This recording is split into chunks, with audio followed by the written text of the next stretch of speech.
American Muslims. We are doctors, engineers, we are God-fearing people. We reach to our neighbor, we are in school. We don't care whether they're Muslims or non-Muslims. You're the best.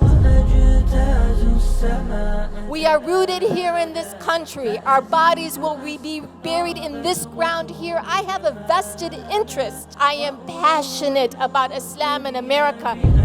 You have different voices that all contribute to this beautiful diversity of Muslims. With all your defaults and all our mistakes, we are still the best group of people that ever came to America.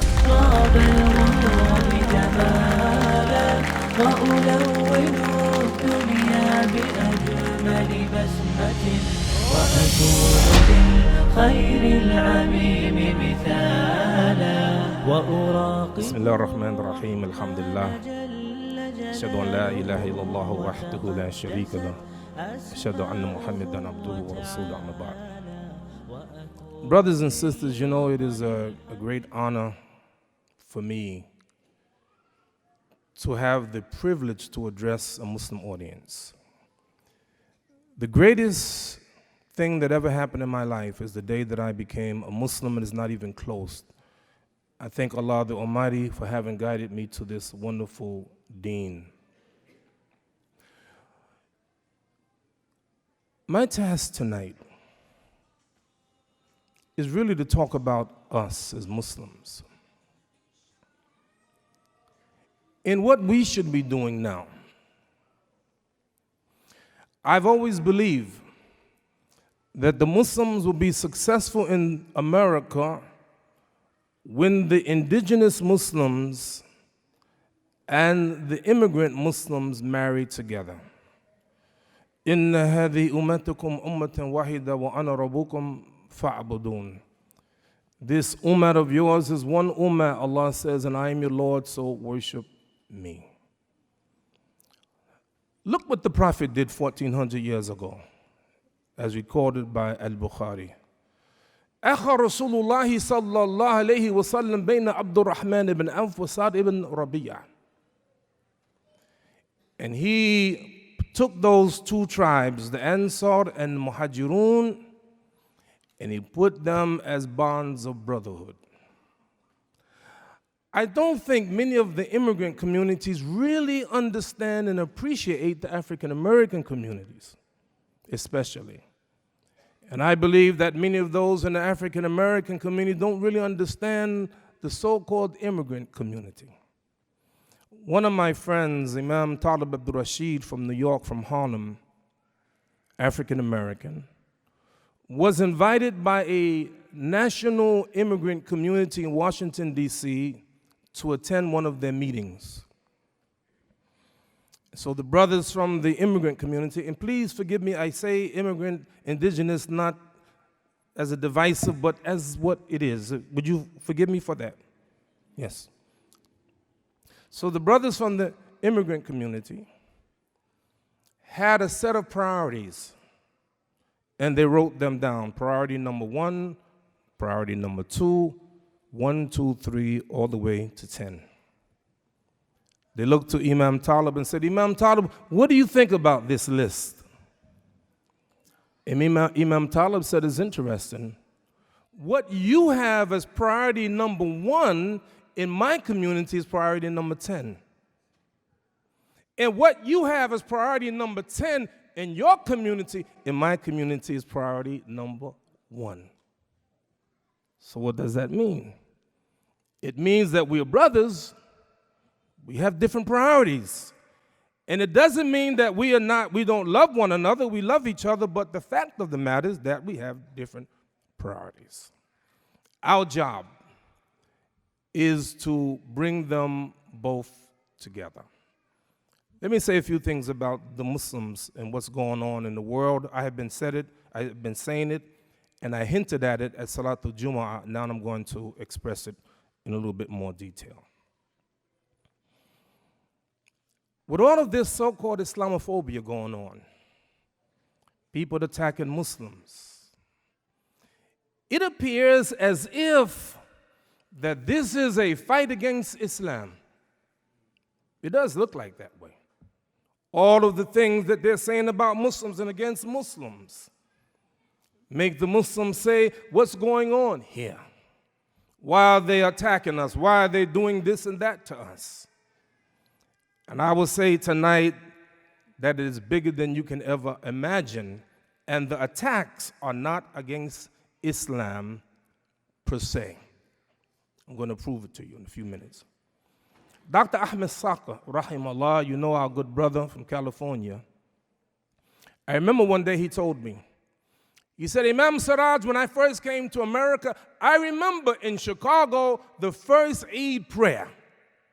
The first Eid prayer in Chicago, he said, Imam, there were 4 people. 4 people had the Eid prayer in Chicago years ago. Look at the Muslims now. Look how Allah has blessed us to grow. I was in Birmingham, UK, sometime this year, and they had the Eid prayer in Birmingham, and in one area, 90,000 Muslims worshiped Eid prayer in Birmingham. In Moscow right now, they are building a masjid that would accommodate 60,000 worshipers. Islam is growing in ways that you can even imagine. And Islam will grow more if we understand a few principles. One of the major principles that I will leave for you tonight is that have courage.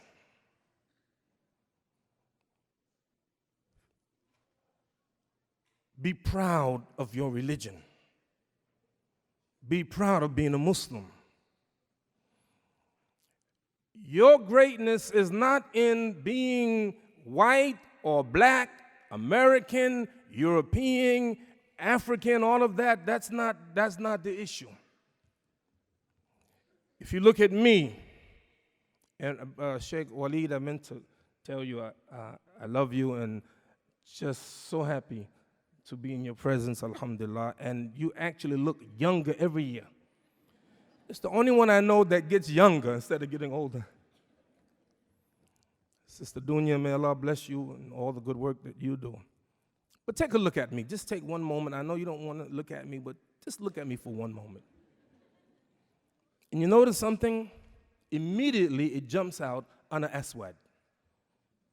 But Sheikh Waleed, he didn't notice yet. He probably don't even realize I'm African American. I'm going to tell you why in a second. And you know what? I love being black. I love my black skin and my woolly kinky hair and my broad nose and my thick lips. I love it. You should ask the question, why? Someone once said that the darker the berry, the sweeter the juice. I'm just saying, somebody said that. But that's not the reason why. The only reason why is what Allah said in Quran. It is Allah who created you in the womb as He pleased. If Allah is happy to create me and make me a black man, I'm happy to be a black man.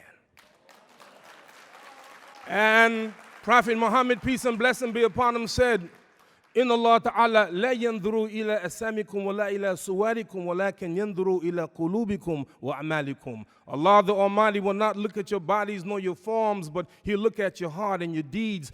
This is what we're talking about. This is the Islam that we're practicing. And we must show the world. If we want to show the world how to fight against racism, we ourselves must fight against racism among us. There is no racism in Islam, but there is traces of racism among Muslims, so we have to work on that. This is one ummah. And so what I like to talk about today is what the Quran called the Khalil, the few. Relatively speaking, Muslims are a so-called minority in this country. And you know what? how wonderful it is to be a minority. Allah mentioned in the Quran, Khalilu min ibadi ash-shakur. Few of my servants are thankful. The majority of the people unthankful. You have to look at yourself as someone who has something to offer the society.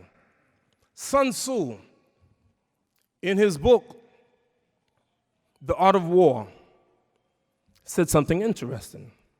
He said, it is better to capture the enemy rather than to destroy it. Islam says something different. If you really understand it, it is better to convert the opponent rather than to kill them. I'm going to talk about that in a few minutes because you have to understand what our job is and what's going on.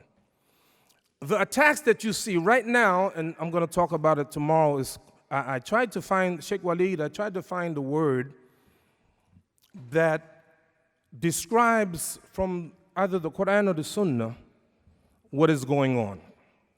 Islamophobia is okay, but I found something better than Islamophobia. And it better describes what's going on. It's called the Asabiyya. What's going on now is a worldwide Asabiyya. Asabiyya, Sheikh Walid knows better than me. He is proficient in the Arabic language. I'm not. I'm a student. But Asabiyya is a word that could be translated as party spirit, could be translated as racism, can be translated as nationalism. And what you see going on, and you got to be aware of it, it's happening in Europe, it's happening in America, it's happening in Australia. There is a movement, and you have to understand the language that's being said, take America back. There's a language that's being permeated, and they know exactly what they're doing. A lot of the European scholars have begun to write, and Patrick Buchanan wrote a book called Death of the West. Samuel P. Huntington, in his book, The Clash of Civilization, called it The Decline of the West. And there is a major decline right now in the West, and I can tell you a million ways. I don't have time tonight to go into details because they only gave me 2 hours to speak tonight.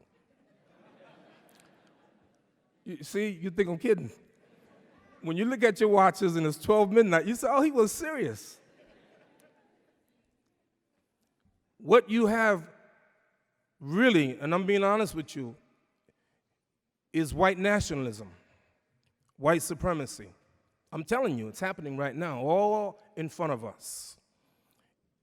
You can hear it in their voices, you can listen, you can see whom they appoint.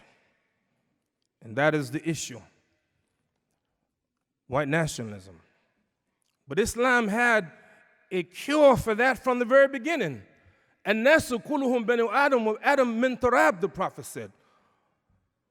Mankind, all of them are the children of Adam, and Adam was created from dust. This is who we are.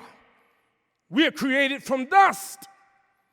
لَقَدْ كَرَمْنَا بَنِي Adam, Allah said, and He has honored the children of Adam. All of the children of Adam is honored. He didn't say He has honored the Muslim children of Adam. He has honored the children of Adam. Why? Every human being is a potential believer. Every one of them. And you and I don't know who's going to be a believer. No one can believe except by the permission of Allah. No one can believe. You don't know who's going to be a believer. Man can be a crackhead today and be an imam tomorrow. You don't know. So therefore, we must take the approach of our work. What is our work? There are two things happening around the world. Number one, you see a massive increase of Muslims. Everywhere you look. My hometown, New York City, 1,300,000 Muslims in New York City, 35 full-time Muslim schools, thousands of Muslim businesses. Columbia University report said that the public school in New York City between 10 and 12% Muslims. That's why the Eid is a holiday now in New York City and in Philadelphia and growing in other places. Why? Because for some reason, the Muslims are growing. Everywhere you go, they're growing. Right now, they're renovating Masjid Haram in Mecca. It should be finished by 2020. And it is said that when it's finished, it will be able to accommodate 3 million worshipers at one time. Islam is growing everywhere you look. And do not think that people are unaware. It is said in the next, I think, the next 10 years that the Muslim population in America would double. People are looking at those figures. They're wondering, what does it mean? And then there are some people who try to make it look like Muslims are some kind of pariah, some kind of evil people that we need to watch. But what you don't know, I'm going to give you some facts here. Sheikh Waleed, you travel often. Let me share some things with you. While Islam is growing around the world, especially in European countries, Christianity is falling. When I went to Norway, for the first time in the history of Norway, there are more atheists than Christians. 39% of the people of Norway are atheists. Sweden now have 4,515,000 atheists, which means 46% of the population are atheists. In the Netherlands, 6,769,000 atheists, 40%. United Kingdom, 25,920,000 atheists, 40%. France, 27 million atheists, 41%. Germany, 30 million atheists, 38%. Japan, 58 million atheists, 46%. China, 1,029,000,000 atheists, 75% of the population is atheists.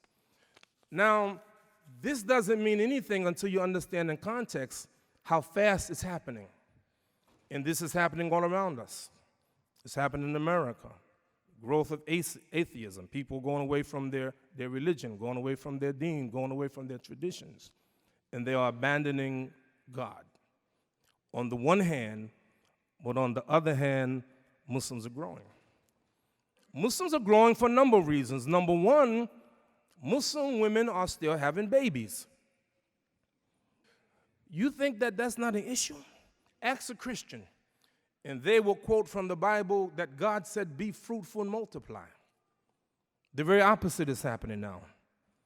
In Italy, it is predicted by the year 2050, 60% of the Italians will have no brothers, no sisters, no cousins, no uncles, and no aunts.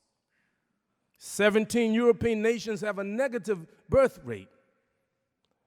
Russia was so concerned about women not having babies because they're losing millions of people every year. They're losing, the population is getting older and less by millions. They had a proposal, one of the people that work in the government in Russia made a proposal that every Russian man ought to have 5 wives. I ain't making this stuff up because they're concerned, and there's a major concern. There's a concern with immigration because there are people coming into the countries from Muslim countries, Muslim regions, and there's a concern. There's a concern about da'wah. I mentioned, see, and you got to understand what's going on because a lot of stuff, you know, is right over our head. How many of you heard of Muhammad Ali? Sheikh Waleed, do you know what his hobby was? Muhammad Ali's hobby was to do magical tricks. Every time I was with him, he showed me some magical trick. But there's one thing about Muhammad Ali, he would always do this. When he finished the trick, one day I was with him in a hotel, and he levitated. I'm watching him levitate. And he would say, Muslims are against magic. What I'm doing is the trick. And then he would show us how it's done. So tonight I'm going to take a couple of minutes and I'm going to show you some magical tricks. But I'm going to expose it. Because you got to remember there are two kinds of people out there. The majority of the people of the world don't know about Islam. They're not hostile, they just don't know. And then there are some who know exactly about Islam, and these few people are confusing the masses of the world with tricks, with magic. Muslims, we love all the prophets. Al-Anbiya'u ikhwatun li'alatin ummahatum shatta wa dinuhum wahid, the Prophet said.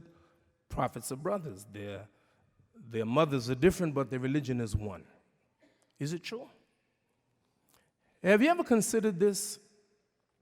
I'm going to name a prophet in Arabic language, and I want you to yell out the English equivalent. Can you do that? Okay, good. Ready? Musa. Moses, good. Do you believe in Moses? Of course. Harun. Aaron, very good. Ayub. Job, good. Yusuf. Good. Very good. Dawood. Sulaiman. Yahya. Zachariah. Do you believe in all those prophets? Of the prophets that I named, how many of them you know Muslims with that name? Raise your hand. How many of them? All of them. Did you know that every prophet I just named, are from the children of Israel? Every prophet that I just named is from Bani Israel. You can't say Muslims are anti-Semitic. And look what the prophet said, peace and blessing be upon him, about Dawood from Bani Israel. He said, Ahabu salat ilallah, salatu Dawood. Wa habbu siyam ilallah, siyamu Dawood. The best prayer to Allah is the prayer of David from Bani Israel. The best fast to Allah is the fast of David, Dawood alayhi salatu wasalam. In the end of time, close to the end of time, the hour, who comes back to defeat Ad-Dajjal? Isa, alayhi salatu wasalam, Bani Israel. Maryam, Bani Israel. So we ain't got no horses in the race. For us, it don't make a difference of your nationality, your ethnicity, your color. That don't make a difference to a Muslim. For real, it doesn't make a difference. We're not against people because of their nationality or their race or their language. None of that. Inna akramakum indallahi atqakum. The most honored of you in the sight of Allah are those who fear Allah the most. So we don't care about your ethnicity. We don't care about none of that. The thing that we care about is the obedience to Allah the Almighty. Now, according to Islam, what son did the Prophet ﷺ try to offer as sacrifice? Which son? Ismail. The hadith, the Quran don't say exactly, but it's implied. The Quran is very clear. It's Ismail. Do you believe it? Who do the Jews say was the one that was to be slaughtered? Isaac. Ishaq. Why? Okay.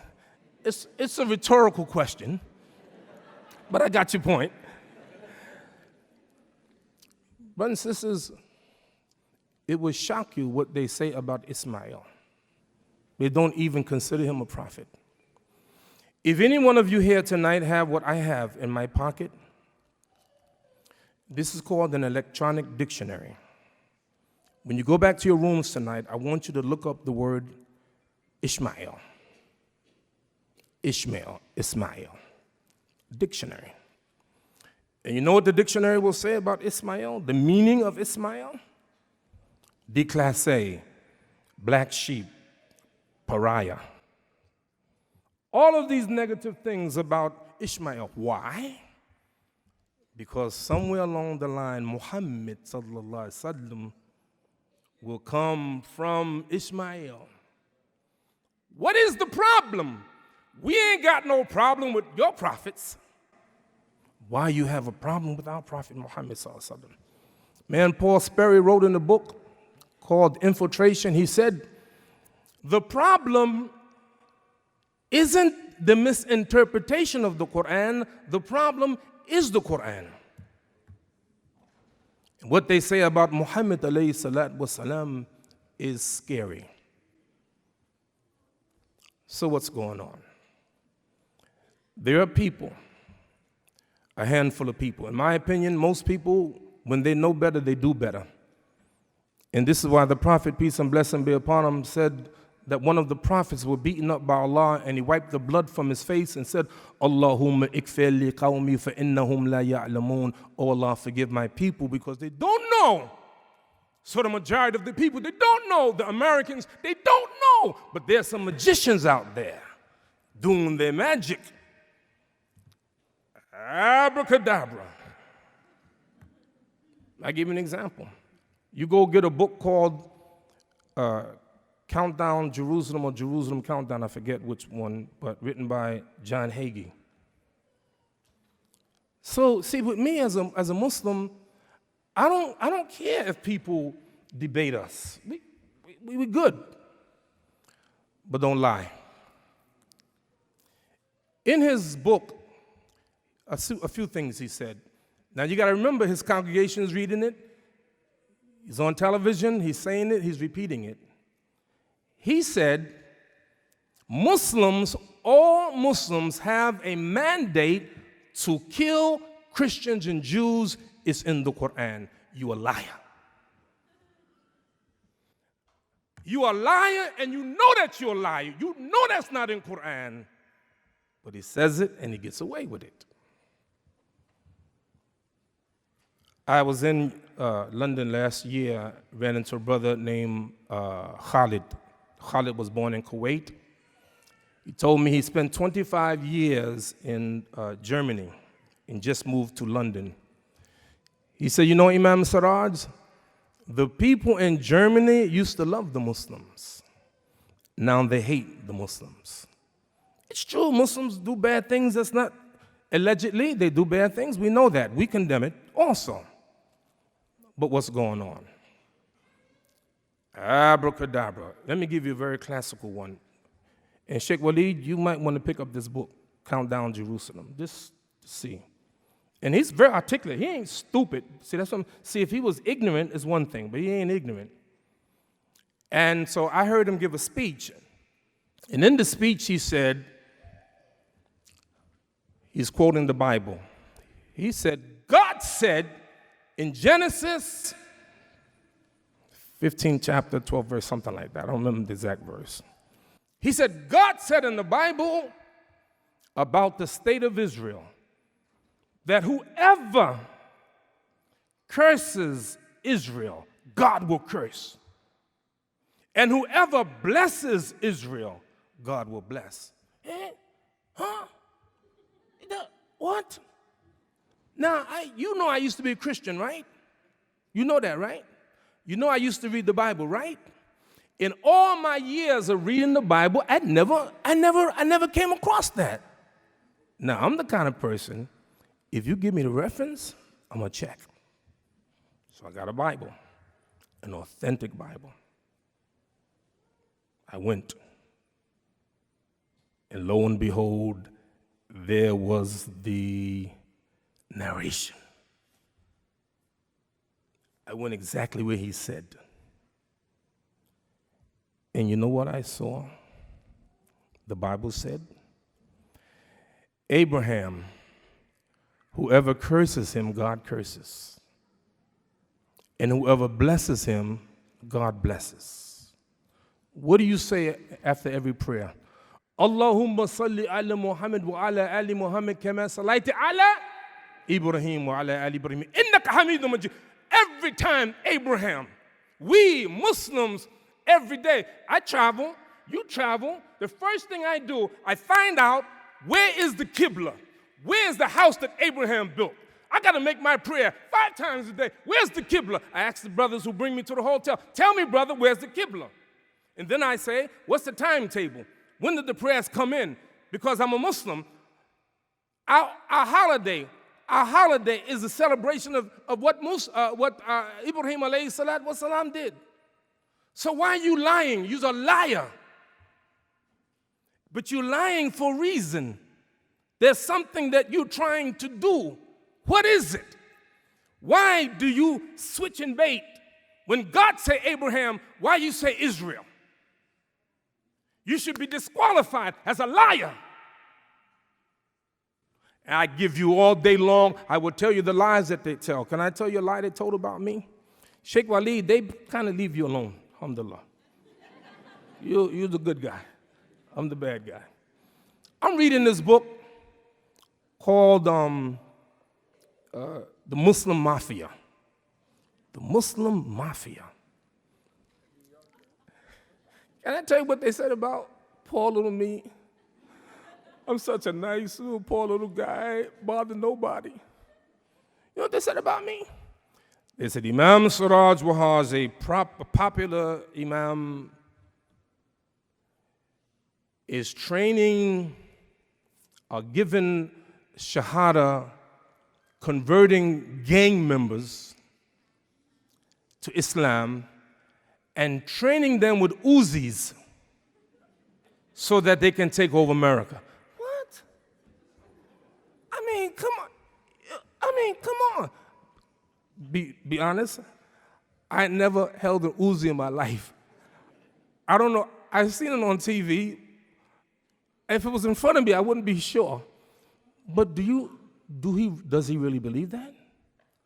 Does he really believe that I'm training gang members with Uzis to take over America? I would have been locked up in jail. All right, okay. Uzis is some kind of gun. This is my buddy here. All right, I'm almost finished. The thing that I'm trying to tell you is that our fight is not against the American people, not even the European people. It's not against the African people. You see, brothers and sisters, there's no such thing as Islam against the West. I am the West. Think about it. Our fight isn't against white people. When I told you that I was proud to be black, I am proud of whatever you are, however Allah created you. In the end, there will not be one black person in Jannah because they're black. And there will not be one white person in hell because they're white. Allah don't judge us like that. In Allah la yadhlimu mithqala dharratin. Allah isn't unjust even in the slightest, even 1 atom's weight. Allah is not unjust. Our fight is against one thing. It's against wickedness. I would argue, and brothers and sisters, I say this, I'm not trying to, you see, because sometimes when Muslims talk, they talk to non-Muslims trying to convince them how nice we are. I'm not doing that. I'm trying to be honest with you tonight. I don't believe that there's a better citizen in America than Muslims. No, but let me tell you why. Before you even clap, let me tell you why I'm saying this. Because you're a principled people. You are. You do things sometimes which appear to be against your own interests. You can open up a liquor store in my neighborhood, you're going to make money. That's one store, you're going to make money selling alcohol. Now you're a Muslim. You're a person of principle. You come in a black neighborhood. You sell alcohol. You sell pork when it's haram. A principled person say, you know what? God made it haram, I can't sell it. I'm not going to sell it. So if you are a Muslim principled, you do what is right. Consider the verse in my conclusion. كنتم خير أمة أخرجت للناس تأمرون بالمعروف وتنهون عن المنكر وتؤمنون بالله. You're the best of people evolved for mankind. You ain't great, brother, because you Arab. You're not great because you're Indian. You're not great because you're African. Allah ain't concerned about that. So some of us have made the religion like that. You see, we're better. So when I say كنتم خير أمة أخرجت للناس, there's a reason behind you being like that. Not because you call yourself Muslim. There are people during the time of the Prophet who called themselves Muslim, sallallahu alaihi wasallam. So not what you call yourself, but what you are. Allah is going to judge us by what we are, who we are, for real. And Allah knows us. So now we are called upon, even the people that hate us, we still call them to Islam. We still calling them to Islam. Why? It's in our best interest. And the Prophet, peace and blessing be upon him, put it like this. I'll give you the summary. All of us basically are in the same boat. And if you got people around you and they're trying to destroy the boat, he said, if you grab them, stop them, you save them and you save yourself. But if you let them go, you destroy them and you destroy yourself. All around us, the house is on fire. Your neighbor's house is on fire. And if you don't put your neighbor's house, if you don't put the fire out in your neighbor's house soon, that fire will come to your house. I'm ashamed of what America has become. Look at the newspaper every day, how America's going down. And they know, the scholars, they know America is going down in every way that you can imagine. But yet, somehow Islam comes. Something is happening. Open up your eyes. 40,000 prisoners take Shahada every year. They're coming out of the prison Muslims. But, we got to do something when they come out. We can't just let them come out, because if you let them come out and there's no structure for them, they wind up going back to prison. So we as Muslims have to say, you know what? They're coming out of prison. Let me do something about it. Let me help the brother. Let him help him get a job. This is how this Ummatan Wahida, this is the way it is. And so because if you do it, let me tell you what's going to happen. If you do it, this is going to happen. When I mentioned the hadith, أخى رسول الله صلى الله عليه وسلم بين عبد الرحمن ibn Auf wa Sa'd ibn al-Rabi'a. So the Prophet took the Muslims who were poor, and he paired them with the rich Muslims. In Arabiya, he said, I am the richest of the Ansar. Take half my wealth. Abdul Rahman ibn Auf said, Barakallah fi ahlika wa malika. Duluni ala suq. May Allah bless your wealth and your family. Just show me the marketplace. And if you study Abdul Rahman ibn Auf, he became the richest of the Muslims. Why? This sense of independence. African Americans, brothers and sisters, you will see, will be a great ally to the Muslims internally, really. And the immigrant community. I was in Houston, Texas, about 6 months ago, and there's a masjid called Masjid Isa ibn Maryam. Imam Wazir Ali, they did a fundraiser in their masjid in the immigrant community for an African American community. And I said, Imam, how much you trying to raise? He said $100,000. I was very skeptical because I do this all the time. Imam, that day we raised $106,000. Last week I was in Dallas, Texas, Masjid al-Islam in Dallas, a fundraiser, African American masjid, a fundraiser among immigrants, raised $100 and something thousand. It's good, but I don't want like, as an African American, say, give me some money. But I want us to look at our situations, all of us together, and say, what can we do? So I'm finished, and I read this with you, and I'm telling you what I'm going to read you right now is painful for me.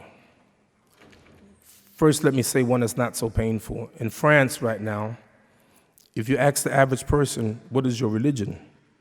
They will say, Roman Catholic. 64% of the people will say Roman Catholic. But when you study further, you will find out that only 4% of the people actually practice their religion. And this one here is painful.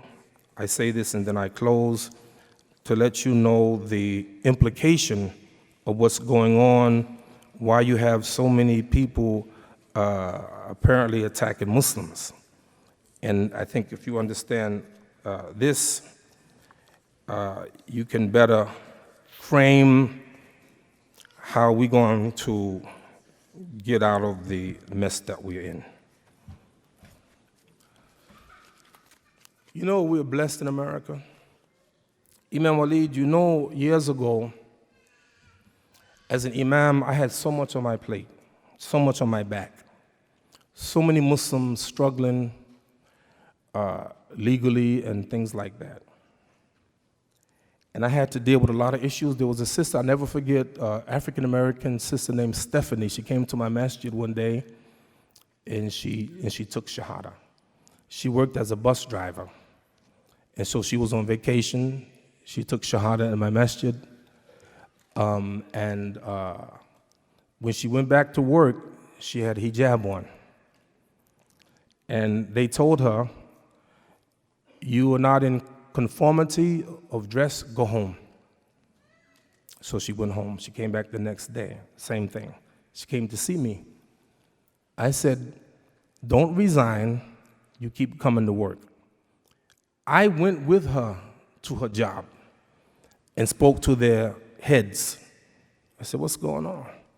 They said, well, she's not in conformity. I said, show me. Show me where. Long story short, she sued them, and she won. She started driving the bus again. And as she's driving the bus, she used to pass our masjid, you could see her khimar,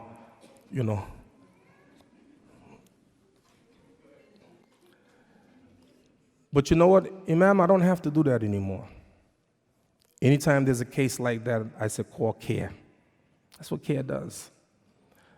Some other Muslim organization, Muslim Legal Defense Fund, call ICNA, call MAS, call MANA. We have all these Muslim organizations, but let us work together. It's true. Ralph Waldo Emerson said,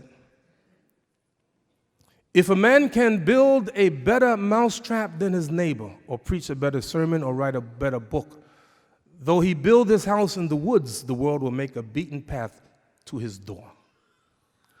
We live in a society of, competition. Sheikh Walid, you play basketball? Good. I want to challenge you to a basketball game. Only because you play a little bit. You probably play soccer, right? No soccer? No?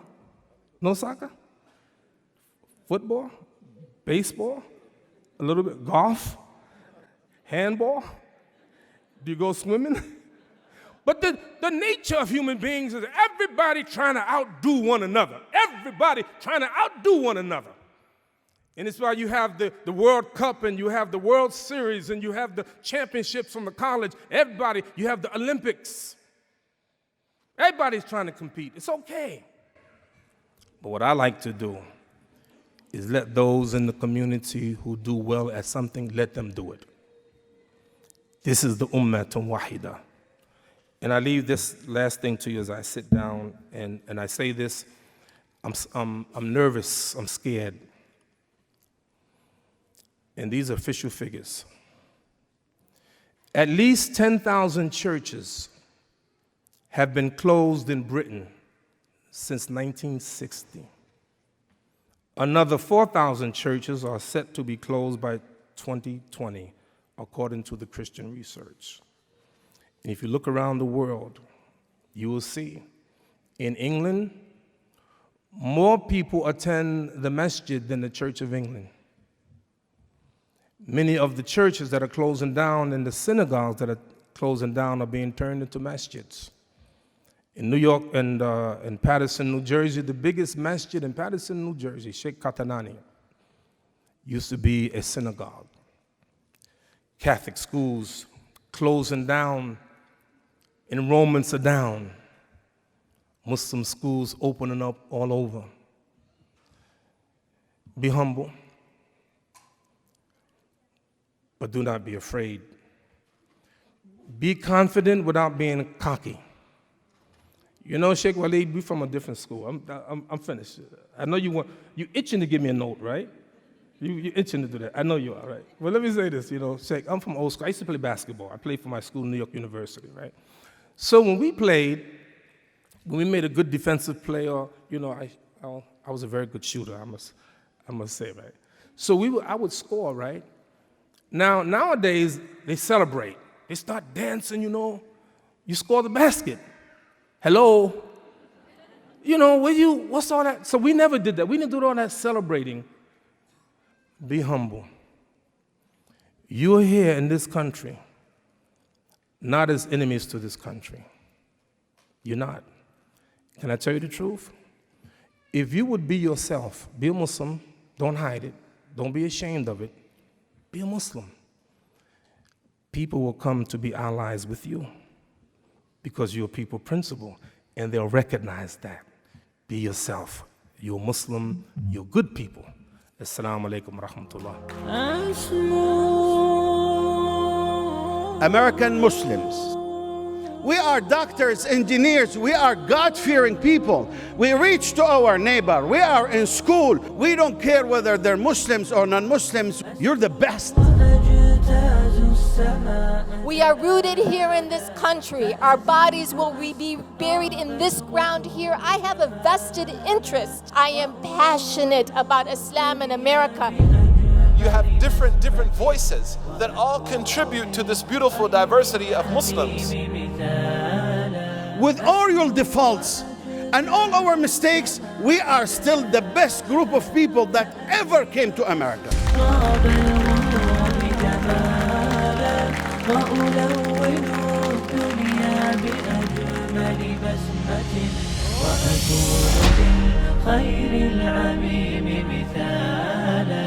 وأراقب الرحمن جل جلاله وتقدست أسماؤه وتعالى وأكون للوطن الحبيب مشيدا أنمى إليه وأستفيض جلالا.